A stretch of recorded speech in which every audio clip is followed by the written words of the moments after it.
नमस्कार दोस्तों, मैं बबीता स्वागत करती हूँ आपका आपके चैनल स्टडी हिस्ट्री में। तो दोस्तों, TGT PGT GI CLT net JRF के एग्जाम की दृष्टि से इम्पोर्टेंट प्रीवियस ईयर क्वेश्चन की सीरीज लेकर हाजिर हूँ। आज का हमारा टॉपिक है मौर्योत्तर काल। जैसा कि दोस्तों आप जानते हैं, मौर्य काल के बाद मौर्योत्तर काल की स्थापना हुई थी, जिसके संस्थापक थे पुष्यमित्र शुंग। मौर्य वंश का अंतिम शासक वृद्धरथ था, जिसकी हत्या करके पुष्यमित्र शुंग ने शुंग वंश की स्थापना की थी। इसका काल है 185 ईस्वी पूर्व से 75 ईस्वी पूर्व तक। तो दोस्तों आइए शुरू करते इसी से संबंधित क्वेश्चन आंसर की ये सीरीज। क्वेश्चन नंबर 1 है, विम कर्टविसेस के सिक्कों पर किस हिंदू देवता का अंकन किया गया है? Option A Shiva, option B Vishnu, option C Kubera, option D है गणेश। तो इसका ए ऑप्शन राइट है, शिव। यूपीजीएससी परीक्षा परीक्षा 2015 का क्वेश्चन है। विम कार्टविसेस ने स्वर्ण एवं तांबे के सिक्के चलाए थे, जिसके सिक्कों पर शिव, त्रिशूल तथा नदी की आकृतियों का अंकन मिलता है। इसने माहेश्वर नामक उपाधि भी धारण की थी। नेक्स्ट क्वेश्चन नंबर 2, निम्नलिखित अभिलेखों में किसमें सार्थवाद शब्द प्रयुक्त हुआ है? ऑप्शन ए इलाहाबाद स्तंभ लेख, ऑप्शन बी मथुरा स्तंभ लेख, ऑप्शन सी मानकुवर लेख, ऑप्शन डी है दामोदरपुर ताम्रपत्र लेख। तो इसका डी ऑप्शन राइट है, दामोदरपुर ताम्रपत्र लेख। यूपीजीएससी परीक्षा 2017 का क्वेश्चन है। गुप्तकालीन दामोदरपुर ताम्रपत्र अभिलेख से इस तथ्य की पुष्टि होती है कि नगर प्रशासन में श्रेणी सातवां की भूमिका का प्रचलन गुप्त काल एवं प्रतिहार काल में था। नेक्स्ट क्वेश्चन नंबर 3, मथुरा से प्राप्त खड़ी मुद्रा की आदमकद प्रतिमा संबंधित है? ऑप्शन ए मौर्य काल से, ऑप्शन बी शुंग काल से, ऑप्शन सी कुषाण काल से, ऑप्शन डी गुप्त काल से। तो इसका सी ऑप्शन राइट है, कुषाण काल से। यूपी जीएससी परीक्षा 2017 का क्वेश्चन है, मथुरा से प्राप्त खड़ी मुद्रा की आदमकद प्रतिमा कुषाण काल से संबंधित है। मथुरा की शिल्पी यक्ष तथा नाग की सुंदर मूर्तियां बनाने में अत्यंत निपुण थे। नेक्स्ट क्वेश्चन नंबर 4, निम्नलिखित में से किस राजवंश के शासकों ने शीशे के सिक्के चलाए? Option A Gupta, option B Satavahana, option C Kushan, option D Maukhari. तो इसका बी ऑप्शन राइट है, सातवाहन। यूपीजीएससी परीक्षा 2017 का क्वेश्चन है। सातवाहन राजवंश के शासकों ने शीशे के सिक्के चलाए थे। सातवाहन शासक स्ट्रेटो दो ने शीशे के सिक्के चलाए थे। नेक्स्ट क्वेश्चन है क्वेश्चन नंबर 5, निम्नलिखित में से किस भाषा में खारवेल का हाथी गुम्फा लेख उत्कीर्ण है? Option A Prakrit, option B Pali, option C Sanskrit, option D है ऊपरी लिखित में कोई नहीं। तो इसका ए ऑप्शन राइट है, प्राकृत। यूपीजीएससी परीक्षा 2017 का क्वेश्चन है, कलिंग के चेदी वंश का सबसे प्रतापी शासक खारवेल था। इसके विषय में जानकारी के प्रमुख स्रोत हाथी गुम्फा अभिलेख से मिलते हैं। ये लेख प्राकृत भाषा में है और प्राचीन भारतीय इतिहास के लिए इसका बहुत अधिक महत्व है। नेक्स्ट क्वेश्चन नंबर 6, अपने वाहन वृषभ के साथ शिव का मूर्ति रूप में अंकन सर्वप्रथम सिक्कों पर मिलता है। ऑप्शन ए विम कार्थिसेस के, ऑप्शन बी हुविस के, ऑप्शन सी रुद्रदामन के, ऑप्शन डी शशांक के। तो इसका ए ऑप्शन राइट है, विम कार्थिसेस के। यूपीजीएससी परीक्षा 2017 में ये आया है क्वेश्चन, विम कार्थिसेस के सिक्कों पर शिव, नंदी तथा त्रिशूल की आकृतियां मिलती हैं। इससे उसका शैव मतानुयायी होना भी सूचित होता है। इससे माहेश्वर की उपाधि भी धारण की थी।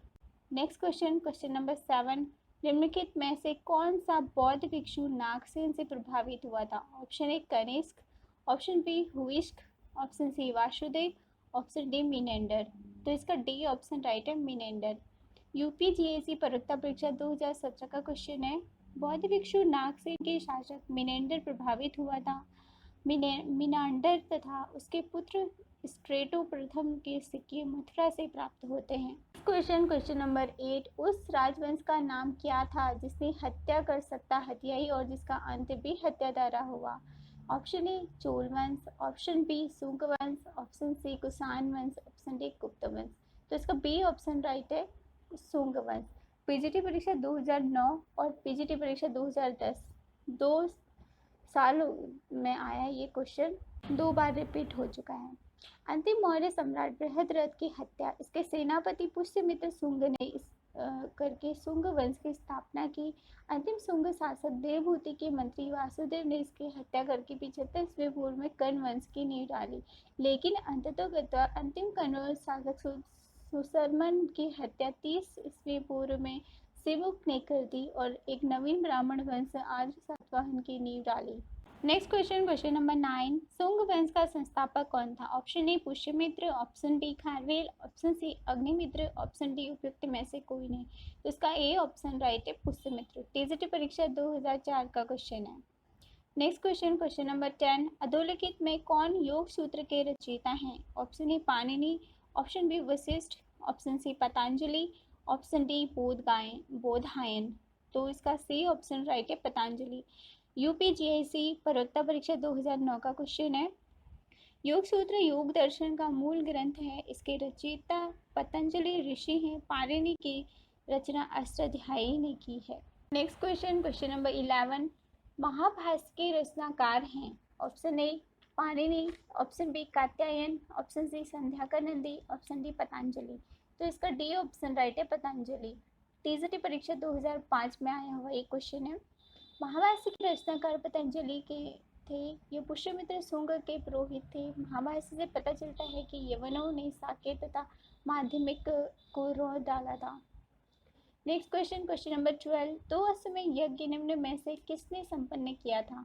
Option A Samudragupta, option B Pushyamitra Shunga, option C Dasharatha, option D Skandagupta. तो इसका बी ऑप्शन राइट है, पुष्यमित्र शुंग।